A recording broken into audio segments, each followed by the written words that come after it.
Muy bien, pues vamos a acercarnos de nuevo. ¿Os acordáis que hace unas semanas empecé con el libro de Filemón? Y me gustaría que siguiéramos en esta tarde también. Vamos a leer unos pequeños versículos del capítulo. ¿Os acordáis de qué capítulo es? Del capítulo 1, ¿no? No hay otro. Así que vamos a leer desde el capítulo 1, verso 8 hasta el 14.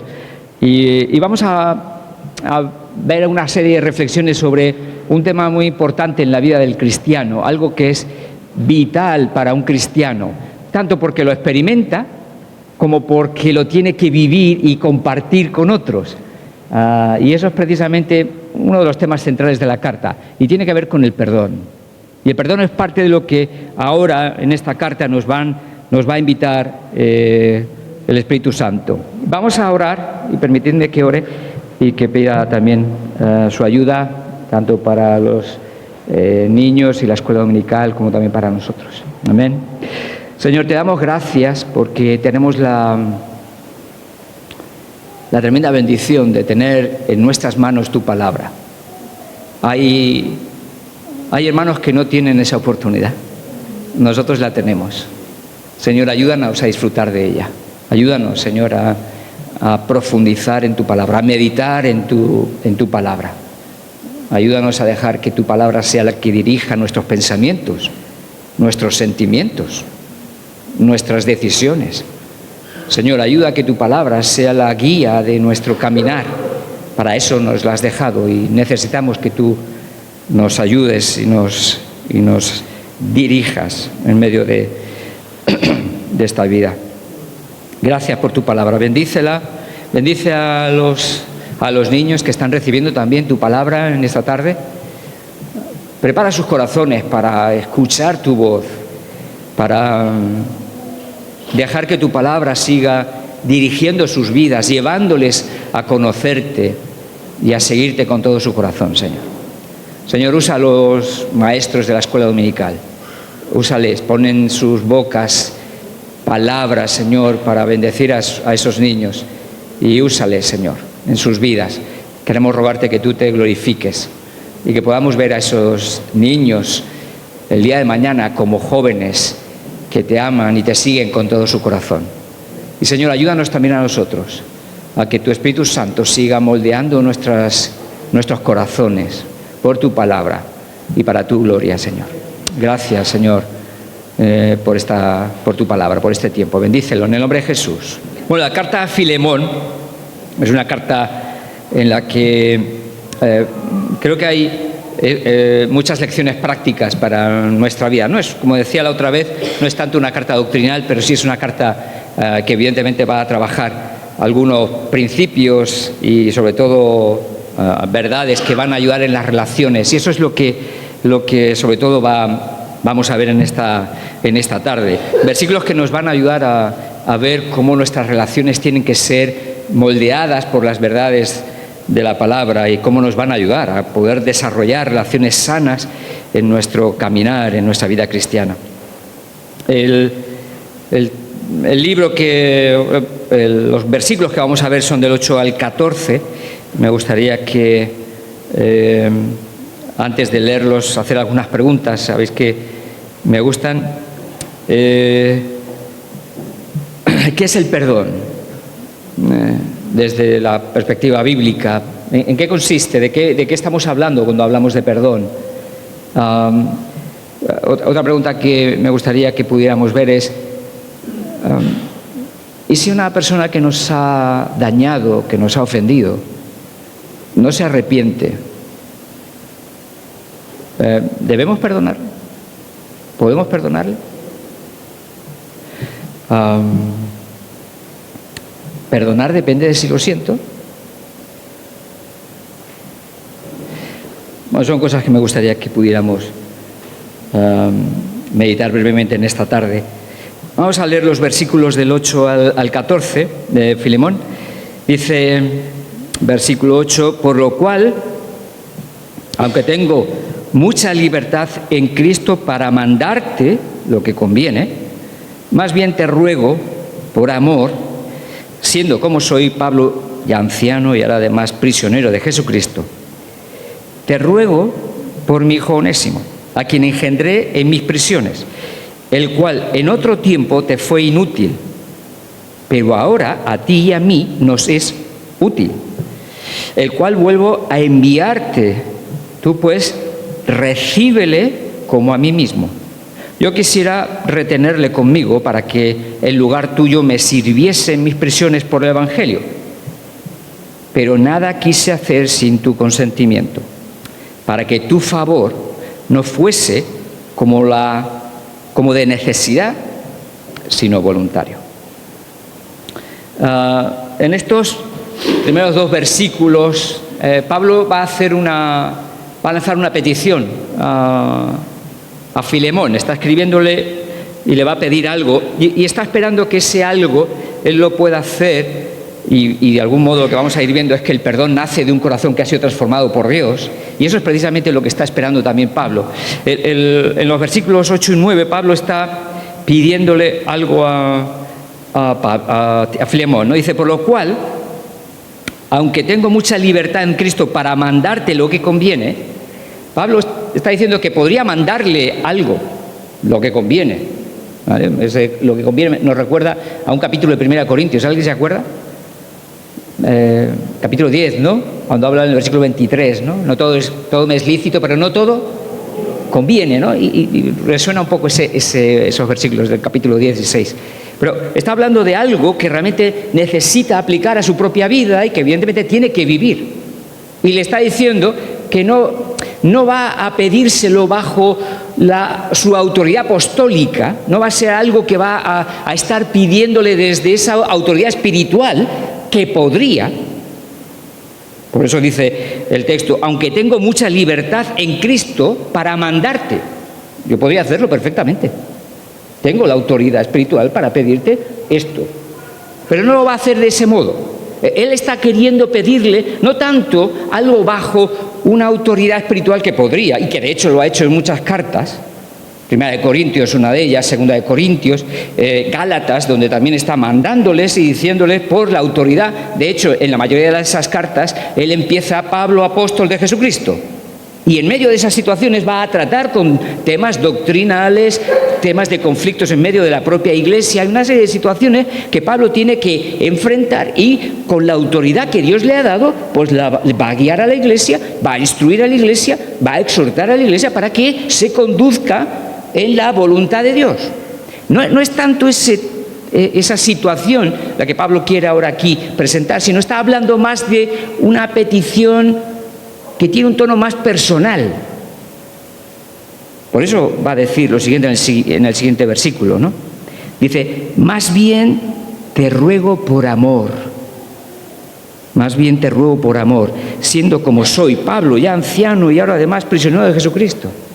Pablo está esperando que del corazón de Filemón surja, brote aquello que él está esperando que él aplique en su propia vida y practique en su propia vida. Y eso es lo que estamos viendo en estos versículos. No está tratando de imponerle un mandato que tiene que aplicar a su vida, que podría hacerlo, pero no está haciendo eso. Está tratando de persuadirle para que viva y exprese de una manera natural aquello que Dios quiere que él viva en su vida. Por eso le ruega por amor, que además ese amor es parte de lo que ya hay en la vida de Filemón. Si vamos a los versículos anteriores que vimos en la vez anterior, en el versículo 5 y 7, lo que vemos es precisamente esa expresión o ese amor que él ya estaba viviendo y estaba aplicando en su relación con los demás. Versículo 5: porque oigo del amor y de la fe que tienes hacia el Señor Jesús y para con todos los santos.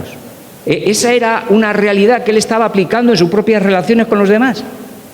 Estaba siendo movido por el amor de Dios para bendecir a otros, para ayudar a otros, para manifestar ese bien a aquellos que están a su alrededor. Versículo 7, pues tenemos gran gozo y consolación en tu amor, porque por ti, oh hermano, han sido confortados los corazones de los santos. Filemón ya era un hombre que estaba practicando el amor con los demás, con sus hermanos. Versículo 8, por lo cual tiene ese antecedente. Hay una vida de amor que se está manifestando y que está dándose al resto de los hermanos de la congregación. Y Pablo dice, por eso, porque ya lo estás haciendo, te voy a seguir rogando que sigas aplicando ese principio a tu vida, en tu relación con Onésimo. Y Pablo está esperando esa decisión de parte de Timoteo, de Filemón. ¿Y cuál es esa petición que le está haciendo a Filemón, Pablo? Si vamos al versículo 12, veríamos lo que está tratando de comentar. Dice el versículo 12, el cual vuelvo a enviarte, se refiere a Onésimo, dice, tú pues recíbele como a mí mismo. Bueno, tenemos que recordar que qué es lo que había ocurrido en la relación entre Filemón y Onésimo. Onésimo había huido del lado de Filemón, había traicionado de alguna manera, había quizás robado, no se sabe bien los detalles, la cuestión es que había habido un conflicto y Onésimo huye del lado de Filemón, alguien que evidentemente, pues él también se debía, era su siervo y que evidentemente pues tenía una relación y una serie de responsabilidades con Onésimo, renuncia, huye y deja a un lado todo ese tipo de responsabilidad y va y se encuentra más adelante con alguien que transformaría su vida o le ayudaría a encontrar ese camino. Lo que está diciendo en el versículo 12 y lo que evidentemente nos va a resaltar en el versículo 12 es que Pablo está esperando que Filemón haga ¿qué? Perdone los pecados que había cometido Onésimo contra él. Porque esa es la situación en la que nos estamos viendo en este pasaje, en este libro. Había unas deudas morales que había cometido Onésimo contra Filemón y tiene que, evidentemente, ahora Filemón enfrentar y sanar. Y lo primero que le va a decir Pablo a Filemón es que perdone. Y el perdón es esa decisión motivada por el amor de Dios en nuestros corazones, que nos lleva a renunciar a la venganza, nos lleva a renunciar al odio, nos lleva a renunciar al rencor, porque cuando alguien nos ofende, alguien nos hace daño, si eso no lo tratamos, ¿qué es lo que ocurre? Nuestro corazón se llena ¿de qué? De rencores, de resentimientos. Nos llenamos de deseo de venganza, de pagar la misma moneda. Aquello que tú me has hecho, te lo voy a hacer yo. Esa es la inclinación del ser humano. Esa es la inclinación del corazón del ser humano. Pero a la vez también es la renuncia de mantener vivo el recuerdo de la ofensa. No podemos borrar de nuestras mentes lo que ha ocurrido, eso es cierto. Pero ¿podemos evitar que los pájaros hagan nido en nuestras cabezas? Perdonar tiene que ver también con eso, con el hecho de renunciar a mantener vivo en nuestros recuerdos la ofensa que nos han hecho. Y eso es parte de lo que está evidentemente un poco tratando, o estamos viendo en este pasaje, lo que va a mover a Filemón y a cada uno de nosotros a perdonar es el amor de Dios en nuestras vidas. Dios está esperando que evidentemente nosotros también vivamos por amor. Ese es el llamado, ¿no? los 2 grandes mandamientos, amor a Dios y a tu prójimo, el resumen de la ley. El amor es la base de toda la vida cristiana. Una de esas expresiones del amor, ¿qué es? El perdón. El perdón. Y eso es precisamente también lo que encontramos en las Escrituras. Y en las Escrituras vemos tantas veces que el amor es esa decisión de hacer bien a otros. Esa decisión de hacer bien a otros, incluso a costa de cierto sufrimiento. Ruth, ¿os acordáis de Ruth? La moabita. Amó, tuvo un precio su amor. Tuvo que dejar su tierra, su parentela, tuvo que dejar todas sus costumbres, tuvo que salir e ir con una mujer sin saber a dónde iba a ir, casi sin saber qué realmente es lo que iba a ocurrir en ese futuro. José amó a sus hermanos. Después de que le hicieran y sufrió, tuvo que renunciar, perdonarles por amor. Pero tomó la decisión de amar y por lo tanto de perdonar. Eso es parte de lo que está pidiéndole también Pablo a Timoteo.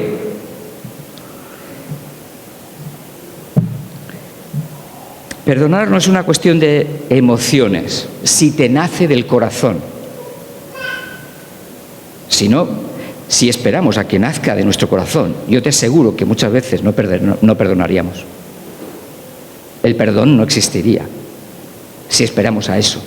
No, el perdón es una expresión del amor que hay en nuestras vidas y que evidentemente Dios está esperando que nosotros reflejemos nuestras relaciones con los demás. Y es una decisión que evidentemente viene de un corazón que ha sido transformado por Dios. Porque el perdón es simplemente una locura para una mente que no tiene a Dios. Y evidentemente eso es fruto de alguien que ha experimentado la transformación de Dios. Y yo estoy con Timoteo. Filemón lo había experimentado, era claro, Pablo ha dado testimonio de ello. Y eso es también lo que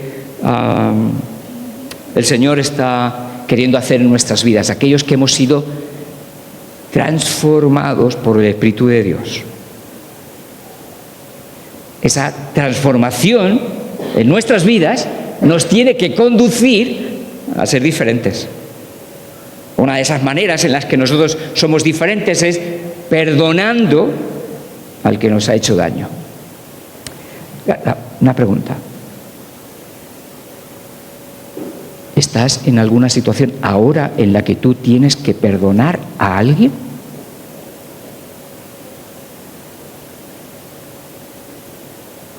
Eso es parte de lo que el Señor está tratando contigo y conmigo. Pero el perdón, recuerda una cosa, no es una opción. Es una de las necesidades de la vida de un cristiano. Y más que eso, Pablo, voy a hacer una pregunta. ¿El perdonar es una obligación para el cristiano?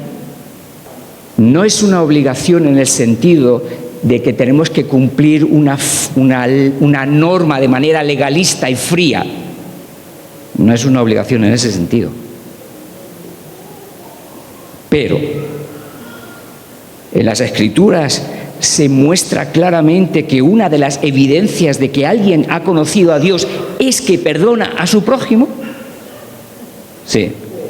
Entonces, ¿qué es lo que significa? Que un cristiano está llamado, y entendedme lo que quiero decir, está obligado a vivir una vida de perdón ante aquellos que le hacen daño. Eso es parte de lo que vemos en textos. Mateo 10:8, ¿os acordáis de Mateo 10:8? Es la parte final. De gracia recibisteis, dad de gracia.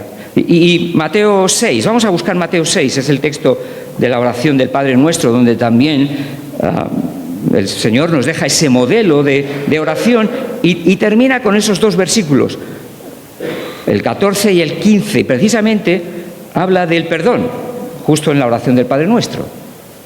¿Y qué dice estos versículos? Dice: porque si perdonáis a los hombres sus ofensas, os perdonará también a vosotros vuestro Padre Celestial.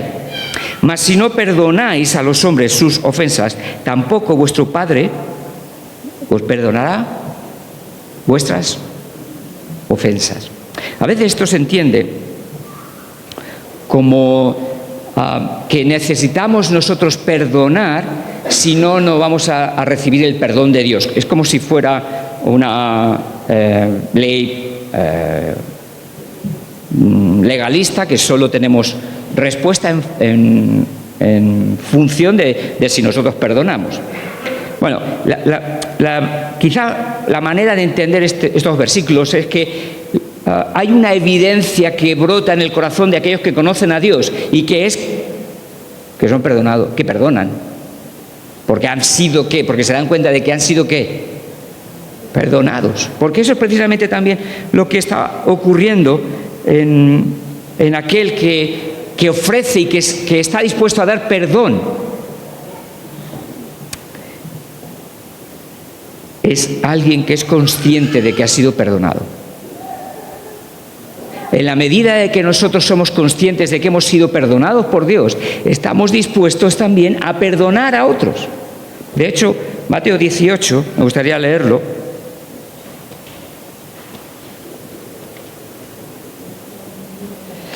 ...33 al 35, esta es la parábola de los dos deudores, y termina Jesús con estas palabras.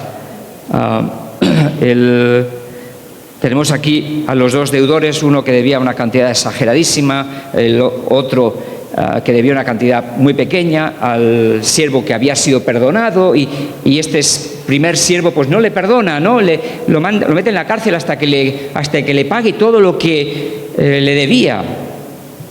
Y entonces se entera el Señor y lo llama y le va a decir lo siguiente, versículo 33. Dice: ¿no debías tú también tener misericordia de tu consiervo como yo tuve misericordia de ti? El perdón que ha recibido tiene que estar dispuesto a darlo. De gracia recibisteis, dad de gracia. Entonces su señor, enojado, le entregó a los verdugos hasta que pagase todo lo que le debía. Dice, versículo 35, así también mi Padre Celestial hará con vosotros, si no perdonáis de todo corazón cada uno a su hermano sus ofensas. ¿Qué es lo que está esperando el Señor? Que nosotros seamos conscientes de que tenemos un Padre que es perdonador, porque el problema del primer siervo era que no se daba cuenta, no era consciente, había sido perdonado, había recibido el perdón del Señor. La parábola nos trata de recordar que nosotros tenemos que ser conscientes de que tenemos un Dios que nos perdona. Como consecuencia, tenemos que estar dispuestos a dar ese perdón. Tenemos que estar dispuestos a dar lo que hemos recibido. Y esa es también, precisamente, una de las verdades que los creyentes y cada uno de nosotros tenemos que seguir recordando. No lo olvides.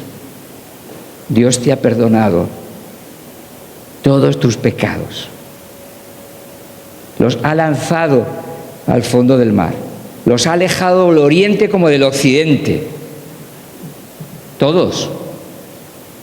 No solo los pasados, no solo los presentes, también los futuros. Por eso, Dios nos llama a que tú y yo también seamos precisamente de aquellos que damos perdón a otros, aunque no se lo merezcan, porque ni tú ni yo lo merecíamos. Y eso es parte de lo que Pablo está recordando también a Filemón, ¿no?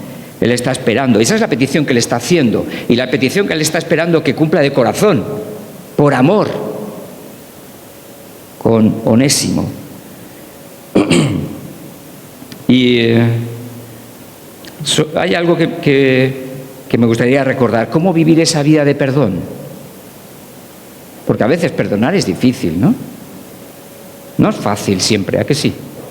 A veces se hace complicado. En algunas situaciones no es fácil.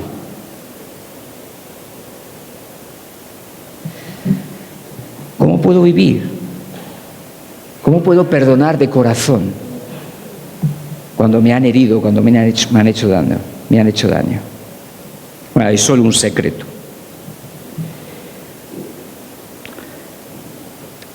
Vivir así, de esa manera, solo se puede vivir en una comunión viva y fresca con Jesús. Lo repito. Vivir una vida de perdón auténtica, genuina, solo se puede vivir en la medida que vivimos una vida de comunión viva y fresca con Jesús. Si no, nos parecerá imposible. Humanamente no tiene sentido. Es una cosa de locos. La cuestión es que Dios tiene cosas de locos.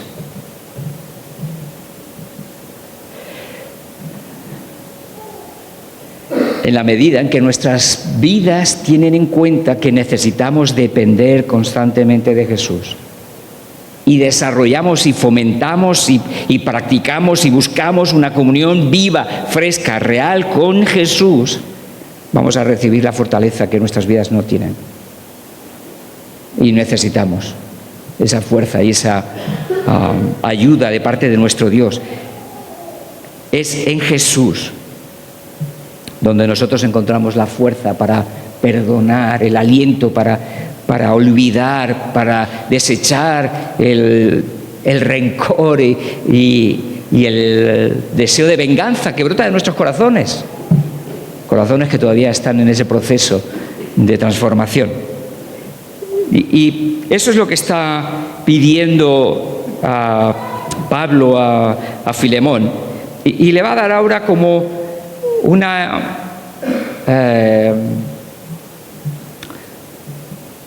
le va a alentar en su proceso de perdonar, de encontrar aliento para perdonar. Y mira lo que viene a continuación, en los versículos 10 al 11, dice: te ruego por mi hijo Onésimo. ¿Vale? Él está pidiéndole algo sobre Onésimo. Y lo que está esperando, el perdón que está buscando y deseando que brote del corazón de Filemón, es sobre Onésimo. Y le va a decir algo. Dice: a quien engendré en mis prisiones. O sea, ¿qué es lo que le está diciendo? Onésimo se ha convertido ¿a partir de cuándo? De que huye de Colosas, porque es la ciudad de Colosas donde estaban. Huye de Colosas, conoce a Pablo, no se nos da los detalles, no sabemos cómo. La cuestión es que en la prisión conoce a Onésimo y Onésimo se convierte al Señor. Versículo 11, dice: el cual en otro tiempo te fue inútil, pero ahora a ti y a mí nos es útil.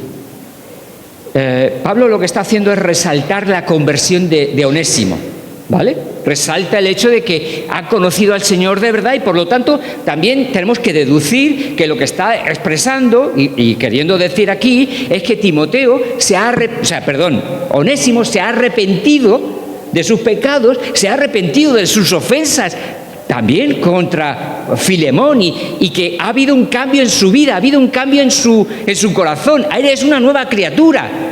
Antes era inútil y ahora es útil. Es nueva criatura, hay una nueva vida. ¿Por qué le dice Pablo esto a Filemón?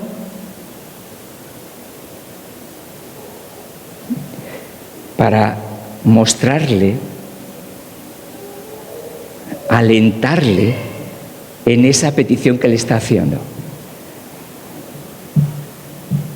Porque ha habido una nueva vida que ahora merece una oportunidad, y que merece evidentemente el perdón que Dios quiere otorgar a todo ser humano, y que Dios ya se lo ha otorgado. Y ahora Pablo está mostrándole: mira, ¿ves? Este era el que te robó, el que te dañó, el que huyó de ti. Ahora esta es una nueva vida, es una nueva persona, una nueva criatura. ahora merece una nueva oportunidad, porque ha conocido a Jesús, porque pertenece a Jesús. Ahora este Filemón ya tiene una nueva identidad, tiene un nuevo propósito. Ya no es el antiguo, Onésimo, que había cometido lo que había cometido. Ahora Pablo está tratando de ayudar a Filemón para que ahora vea a Onésimo de una nueva manera. Ya no es el Onésimo de antes, ahora es otro, es una nueva criatura, es un hijo de Dios, ha sido transformado por el poder de Dios, se ha arrepentido de sus pecados y ha recibido la gracia y el favor de Dios. Es una nueva criatura, y es parte de lo que está él tratando, de alentar el corazón también de Filemón, para que precisamente pueda ser más fácil perdonarle. Pero me hace una pregunta. En este caso es evidente, ha habido una transformación, ha habido una conversión. De hecho está sirviendo al Señor y está ayudando a Pablo en el ministerio, está obrando, está trabajando ahí en la obra, no sabemos cómo, pero está ahí sirviéndole. Pero me hacía una pregunta que nos atañe a nosotros. ¿Y si la persona que nos ha hecho daño no se arrepiente? ¿Y si la persona que nos ha hecho daño, nos ha ofendido,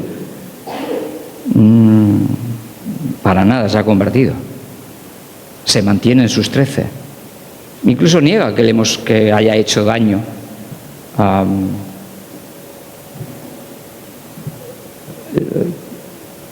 ¿Le tenemos que perdonar?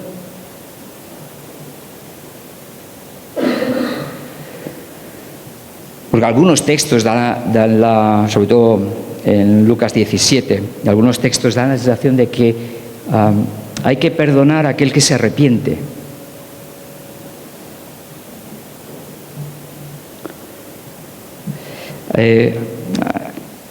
Me gustaría que recordáramos qué es lo que hace Jesús en la cruz. ¿Os acordáis? Con sus verdugos.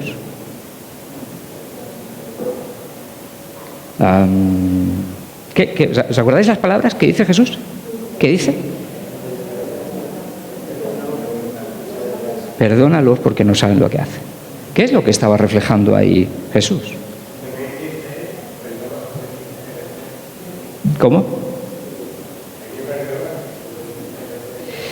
Verso 23 de Lucas, capítulo 23 de Lucas, verso 34, para que, por si alguien lo quiere tener. Dice, y Jesús decía, Padre, perdónalos porque no saben lo que hacen.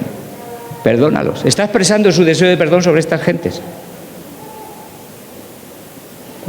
Sus verdugos, sus mismos verdugos. ¿Os acordáis de otro ejemplo muy parecido? Esteban, exacto. Capítulo 7 de Hechos. Nos encontramos la misma situación. Alguien que también en medio del asesinato va a reaccionar pidiéndole al Padre también la misma petición, haciéndole al Padre la misma petición. Versículo Hechos 7, verso 60, dice, puesto de rodillas, estaba hablando de Esteban, clamó a gran voz, Señor, no les tomes en cuenta este pecado. En la misma puerta de la muerte estaba perdonándoles y rogando al Padre que les perdone también por ese pecado que estaban cometiendo. El perdón, estábamos viendo que es una renuncia al odio, al resentimiento, al rencor, a la venganza. Bueno, eso es lo que estamos reflejando aquí, viendo aquí en las palabras de Jesús y en las palabras de Esteban, contra aquellos que estaban incluso matándoles. ¿Vosotros pensáis que esos que estaban allí matándoles se habían arrepentido? ¿Los verdugos de Jesús se habían arrepentido? ¿Le habían pedido perdón? Oye, perdóname porque es que... No está ocurriendo eso.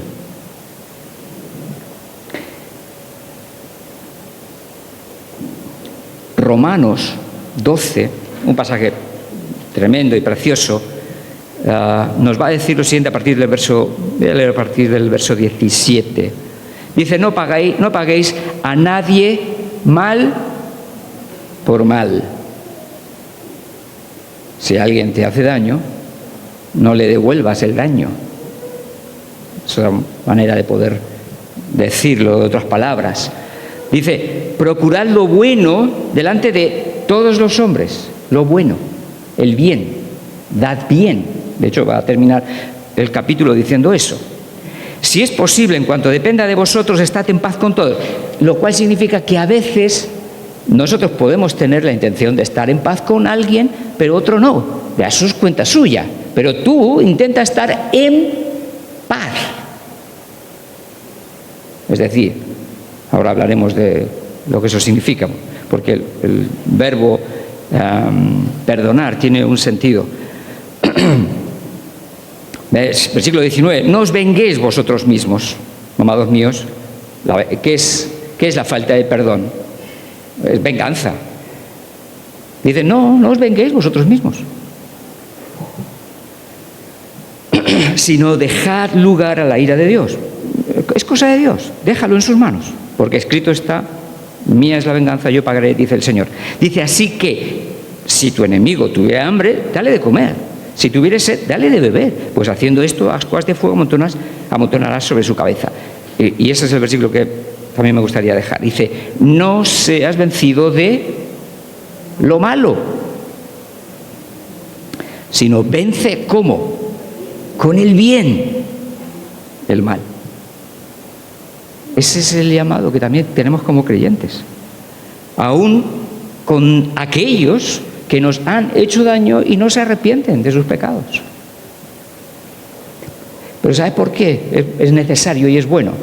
También porque es algo bueno para nuestras vidas. ¿Sabéis qué significa en el término perdón o perdonar en el griego? Habla de liberación. Cuando no perdonamos, no somos libres, somos esclavos. Estamos dominados por ese rencor, ese sentido de venganza que hay en nuestras vidas. Y eso es parte de lo que el Señor busca en nuestras vidas, ayudarnos a ser libres, a liberar nuestro corazón de aquello que nos ata y nos daña. Esto es lo que el Señor está esperando en nuestras vidas. La falta de perdón, la falta de arrepentimiento, la falta de arrepentimiento no impide el perdón, el que podamos dar perdón a otros. Nosotros no perdonamos en función de si alguien se arrepiente o nos pide perdón. Perdonamos en función de lo que Dios ha hecho con nuestras vidas y de lo que Él espera y pide para nosotros, porque perdonar es nuestro bien. Y eso es parte de lo que realmente nos va a bendecir, y nos va a liberar y nos va a ayudar a vivir una vida sana, no dominada por los rencores o los resentimientos, sino por la libertad que trae Jesús a nuestras vidas. Y eso es lo que encontramos también en estos verdades que podemos traer de la palabra y que nos ayudan a seguir viviendo de una manera diferente, viviendo de una manera nueva, distinta a la sociedad que nos rodea. Porque somos un pueblo distinto, diferente, no mejores, no somos mejores que los demás, pero sí somos llamados a vivir de una vida distinta y diferente, para la gloria de Dios. Y en el poder de Dios y en la presencia de Dios, Él nos capacita para vivir de esta manera. Humanamente, no podemos. Somos inútiles. En nuestras fuerzas somos inútiles. Pero en el poder de Dios somos útiles para la gloria de Dios.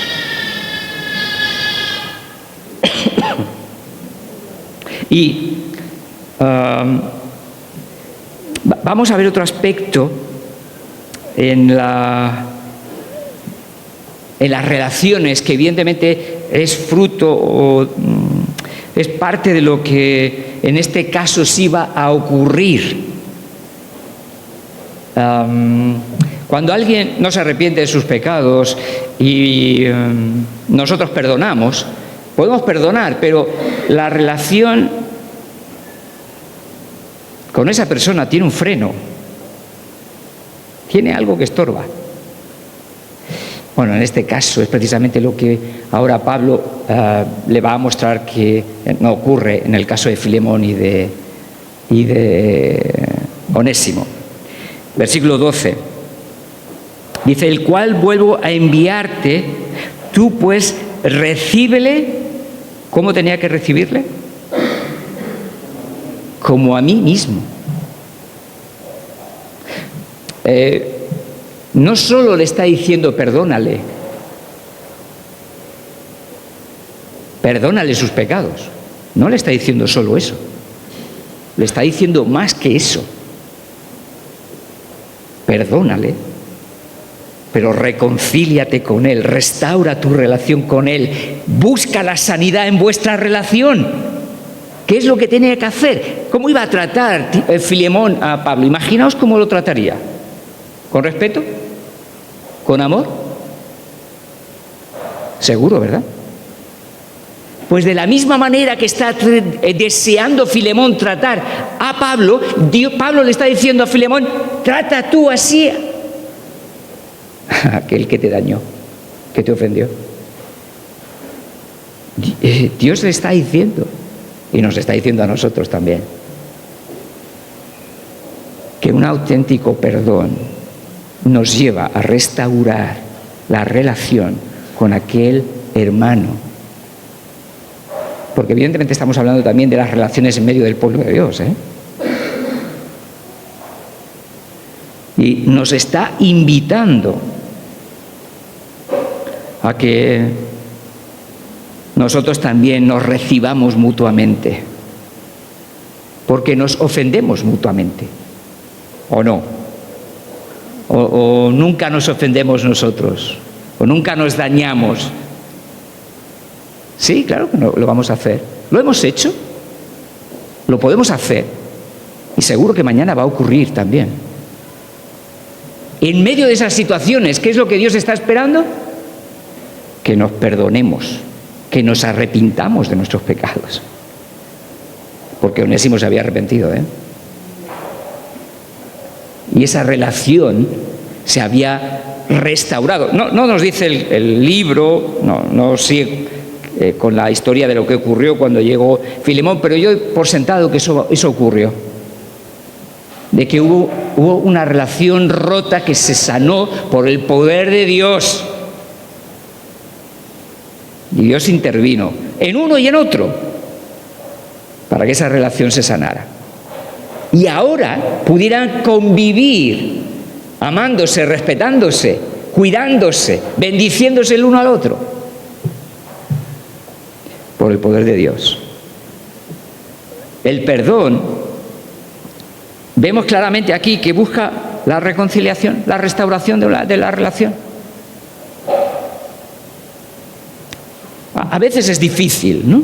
La restauración, la reconciliación en algunos procesos, es verdad. Pero eso no se puede mantener en el tiempo y eternizar. Los creyentes tenemos que aprender a resolver y restaurar nuestras relaciones. Quizás necesitemos buscar ayuda. Búscala. ¿Está bien? A veces la necesitamos. Pero necesitamos eso, que Dios nos ayude a poder realmente experimentar relaciones sanas en medio de nuestras propias vidas, en medio del pueblo de Dios. Somos llamados a eso. Otra cosa es extraña al pueblo de Dios. Lo normal, lo que Dios busca, es que nosotros podamos realmente aprender a perdonar, a reconciliarnos, a restaurar nuestras relaciones que puedan haberse dañado por lo que fuera. Pero el llamado que tenemos de parte de Dios es a restaurar y a reconciliar nuestras relaciones con otros. Y como he dicho anteriormente, Eso es cosa de locos. Sí. Es que Dios hace cosa de locos. Dios hace cosa de locos. Para su gloria y para nuestro bien. Porque cuando nosotros aprendemos y cruzamos la barrera del perdón y estamos dispuestos a reconciliarnos,